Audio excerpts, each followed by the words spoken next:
এটুকু চার অধিকার আমাদের নেই। আর একবার তুই এসে মায়ের কাছে বসে মায়ের হাঁটুতে হাত বুলিয়ে দিতিস, ওর অর্ধেক যন্ত্রণা সেরে যেত। তুই এটা ভালো করে জানিস। না আমি জানি না বাবা, জানতেও চাই। আর প্লিজ তোমরা আমার পিছনে ছাড়ো। আমার জীবন আমাকে আমার মতো কাটাবো, আমার টাকা আমি আমার মতো খরচা করবো। আর তোমার জ্ঞানদাতা বলুন না আর নেওয়া যাচ্ছে না, জানো তো? তোর থেকে শুনে আসছি পলিটিক্স, রেডিওলজি, তোর sense of duty, enough is enough, অনেক হয়ে গেছে। কাটাও এগুলো, কাটাও। যাও, কি দেখছো?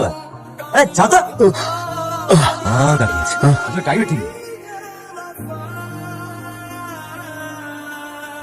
কোর্টে কেস করা নিয়ে আপনার স্ত্রীর একমত? ও হয়তো কোনোদিনই আমাকে ক্ষমা করবে না। খুব একা হয়ে যাবেন স্যার, আরেকবার ভেবে দেখুন। আমি ঠিক করছি তো। Absolutely. Excuse me everyone, please একটা সুখবর দেওয়ার আছে। আমরা সেক্টর 5 এ নতুন অফিস খুলছি and all credit goes to mister Indranil Bose. Thank you sir. কি এটা? আপনার নামে সমন আছে স্যার।